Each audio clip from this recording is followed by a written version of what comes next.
મારું નામ ખુશાલી છે. હું ધોરણ 7 નો અભ્યાસ કરું છું. અહીં ઉપસ્થિત ભાઈઓ બહેનો અને વડીલો, જય ભીમ ન બુદ્ધાય, જય મૂળ નિવાસી. આજે હું તમને એવી સ્ત્રી વિશે જણાવવા જઈ રહી છું કે એ માત્ર નામ નથી, એ લાગણી નથી, એ એક સંઘર્ષ નથી, એ એક ઇતિહાસ છે. માતારામ આંબેડકર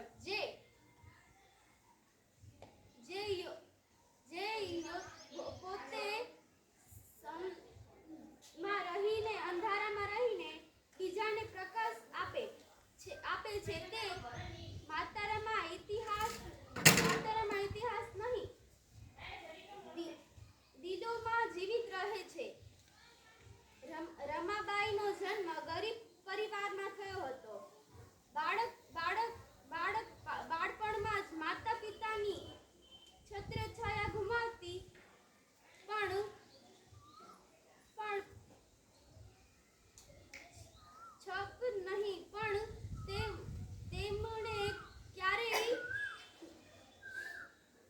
ફરિયાદ ન કરી.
टूटी सन 57 में 72 वार पुरानी थी।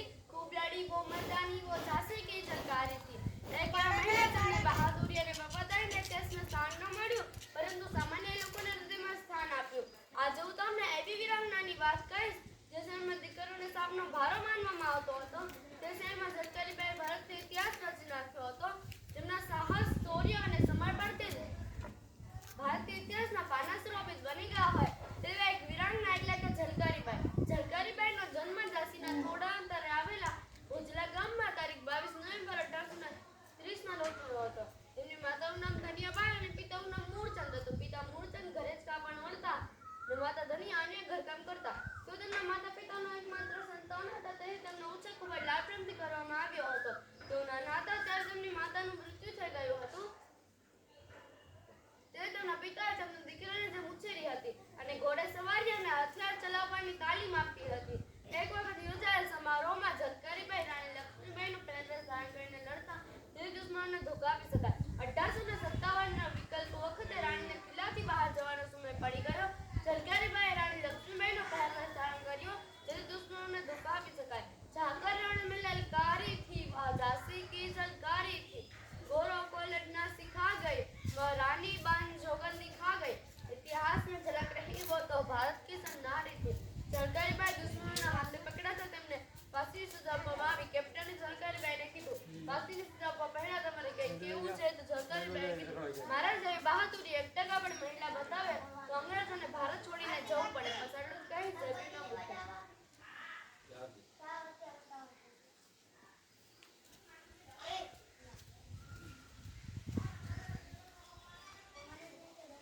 જય ભીમ, નવ ઉદય, જય જોહાર, જય મુનિવાર. કે આ હમણે ખૈની કે ભૂતવરના કરાર આ કોઈ પ્રાર્થના કે ભજન નથી, આ એક પ્રકારની પ્રતિજ્ઞા છે. તેનો અર્થ કઈ કે આ ભૂતવરનામાં આ ગૌતમ બુદ્ધના તેમને વિચારો કે તેમને એક ઉપદેશ આપ્યો છે. તેમાં ઉપદેશ આપ્યો છે, ઉપદેશ આપ્યો છે. આ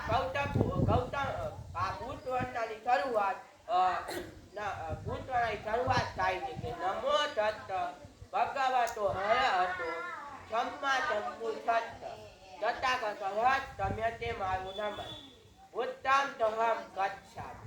હું બુદ્ધના તહ જાઉં. ધમ્મમ તહમ ગચ્છામિ. હું ધમ્મના તહ જાઉં. સંઘમ તહમ ગચ્છામિ. હું સંઘના તહ જાઉં. તૃતીય વિભૂતમ તહમ ગચ્છામિ. હું બીજી વાર બુદ્ધના તહ જાઉં. તૃતીય વિતમ તમ તહમ ગચ્છામિ. હું બીજી વાર ધમ્મના તહ જાઉં. તૃતીય વિસંગમ તહમ ગચ્છામિ. હું બીજી વાર સંઘના તહ જાઉં. તૃતીય વિભૂતમ તહમ ગચ્છામિ. હું ત્રીજી વાર બુદ્ધના તહ જાઉં. તૃતીય વિતમ તમ તહમ ગચ્છામિ. હું ત્રીજી વાર ધમ્મના તહ જાઉં. તૃતીય વિસંગમ તહમ ગચ્છામિ. હું ત્રીજી વાર સંઘના તહ જાઉં. પાણાથી પાતા વેરમ સિક્કાબદ્ધમ સમાદ્યમિ. હું પ્રાણી કે જીવ ને હિંસા અથવા હત્યા ન કરવાની ગૌતમ બુદ્ધ પાસે શિક્ષા ગ્રહણ કરું છું. અચિંત તારા વેરમ સિક્કાબદ્ધમ સમાદ્યમિ. હું ચોરી ન કરવાની ગૌતમ બુદ્ધ પાસે શિક્ષા ગ્રહણ કરું. કામે સુમિચ્છા તારા વેરમ સિક્કાબદ્ધમ સમાદ્યમિ. હું વ્યભિચાર અથવા સ્ત્રી ઉપર ખરાબ નજર ન નાખવાની ગૌતમ બુદ્ધ પાસે શિક્ષા ગ્રહણ કરું છું. મુસાવાદા વેરમ સિક્કાબદ્ધમ સમાદ્યમિ. હું જૂઠું ન બોલવાની ગૌતમ બુદ્ધ પાસે શિક્ષા ગ્રહણ કરું. થોડા મેળય મધ્ય પ્રમાણતાના વેરમ સિક્કાબદ્ધમ સમાદ્યમિ. હું દારૂ કે નટિયા પદાર્થનું સેવન ન કરવાની ગૌતમ બુદ્ધ પાસે શિક્ષા ગ્રહણ કરું.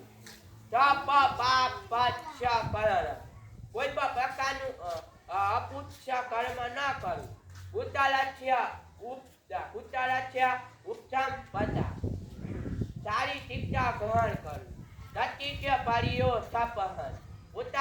પોતાના મનને પવિત્ર રાખવું. હેતન ભૂતાન ઘાતન. ઘાત ભૂતની શિક્ષા છે. સાધુ સાધુ સાધુ. સાધુ શબ્દનો અર્થ સાધુ સાધુ એટલે કે લાભદાયક સત્ય વાતના કહેવામાં આવે તે તેથી તેને હા કે નથી કાય કરો. મારો અક્ષર પૂર્ણ કરું છું. જય તુહાર જય મુનિવાસી. એટલે કરશે ઉભો થઈને તારું નામ બોલ જલ્દી ઉભો થા જલ્દી આ તારું નામ બોલ જાઓ રુદ્ર બોલે જો બોલ તારું નામ આ પપ્પાનું નામ તારા અટાવ ની બોલ બોલ તારું નામ શું છે પપ્પાનું નામ અટક હા બસ થઈ ગયો હાલ ઉભો થા હાલ ફટોફટ પહેલેથી જેવું બોલે હાલ ઉભો થા જલ્દી મારું નામ કૃતિકા છે મારા પપ્પાનું નામ વિજયભાઈ છે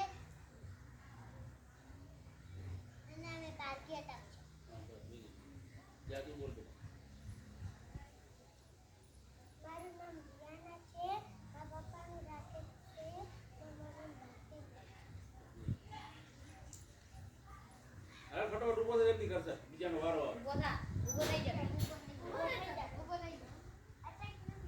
આ કાંઈ વાત આવતા તારું નામ બોલું પડે તારે જા જલ્દી જા જા મારું નામ ખાલી હા તારું નામ ઉભો થઈને બોલી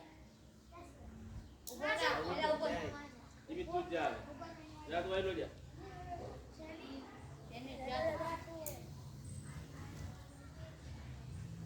જય બેના બધા મારું નામ જયને છો ધોરણ 2 માં અભ્યાસ કરું છું આજે હું તમને ડોક્ટર બાબા સાહેબ વિશે થોડું જણાવીશ તેમનો જન્મ 14 એપ્રિલ 1891 માં મહુ પ્રદેશમાં થયો હતો તેમનું પરિનિર્વાણ 6 ડિસેમ્બર 1956 માં દિલ્હીમાં થયો હતો ભીમરાવ આંબેડકરનો જન્મ 5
ટંટ્યા વિશે જણાવીશ.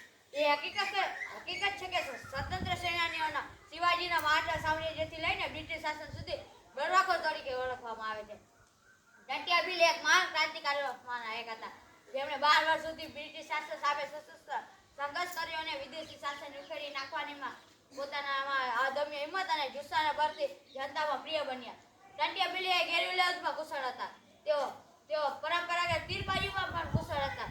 તેઓ નાનપણથી જ ગાઢ જંગલો, ખીણો, કોતરો અને પર્વતોમાં જીવનભર હોલકર રાજ્યની સેનાઓ સાથે તલવાર ચલાવી. તેમણે શક્તિશાળી બ્રિટિશની પોલીસ પર બલાત્કાર કર્યો અને ઘણા વર્ષો સુધી બચી ગયો.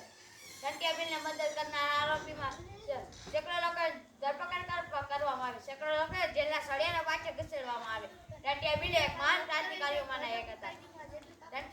ઈસવીસન 1859 ની આસપાસ દરમિયાન જ્યારે ભારત વિરુદ્ધ ચળવળ ચાલી હતી, તે દરમિયાન મધ્યપ્રદેશના મળવા અને નિમા પ્રદેશની આસપાસના વિસ્તારોમાં અંગ્રેજોનું રાજ્ય પણ જોવા મળતું હતું. બસ આટલું જ કહીશ. જય ભીમ ન ભૂલતા. મારું નામ સોલંકી જવાહર છે. આજે હું તમને અમારા જઈ રહ્યો છું.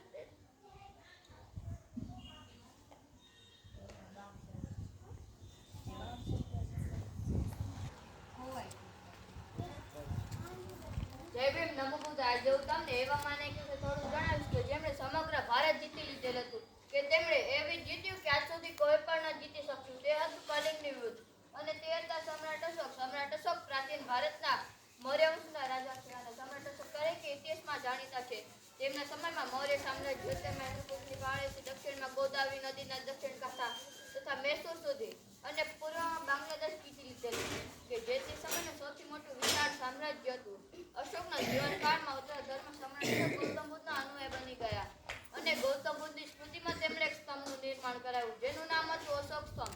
તે આજે પણ ગૌતમ બુદ્ધના જન્મ સ્થળ લુંબિનીમાં માયાદેવી મંદિર પાસે જોઈ શકાય છે. અશોકના ઉત્તર ધર્મ સમ્રાટ અશોક ગૌતમ બુદ્ધનો અનુયાયી બની ગયા. ઐતિહાસિક સમ્રાટ તરીકે અશોકનું અસ્તિત્વ લગભગ ભૂલી ગયું હતું, પરંતુ 19મી સદીમાં પ્રકાશ સ્ત્રોતોના અર્થઘટન પછી અશોક મહાન ભારતીયોમાંના પ્રતિષ્ઠા ધરાવે છે. આધુનિક ભારતીય પ્રજાસત્તાક રાષ્ટ્રચિહ્ન શ્રી રાજધાનીની રૂપાંતર છે. અશોકનું ચક્ર ભારતના રાષ્ટ્રધ્વજના કેન્દ્રમાં આપવામાં આવ્યું છે. બસ એટલું જ કહીશ. જય ભીમ નમો બુદ્ધાય.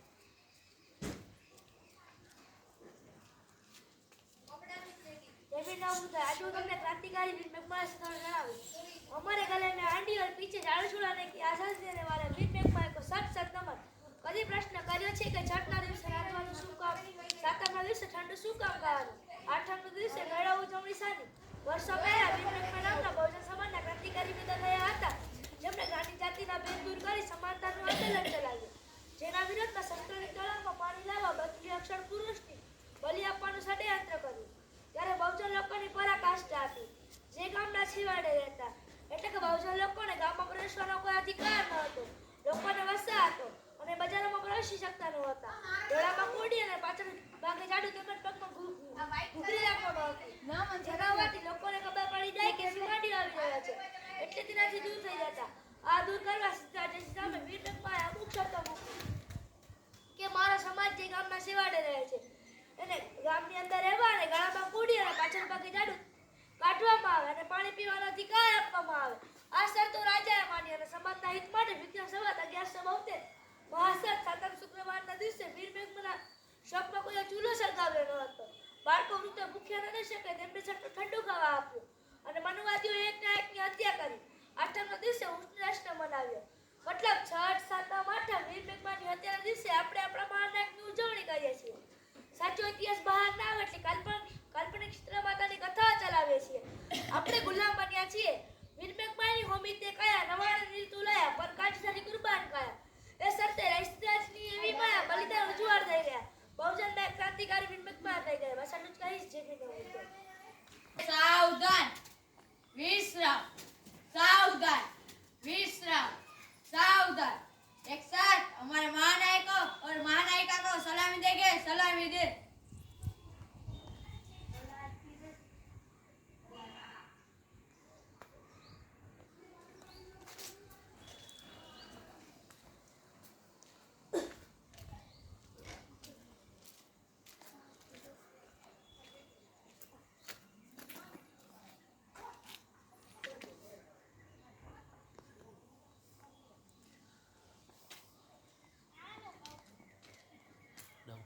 ડાઉન.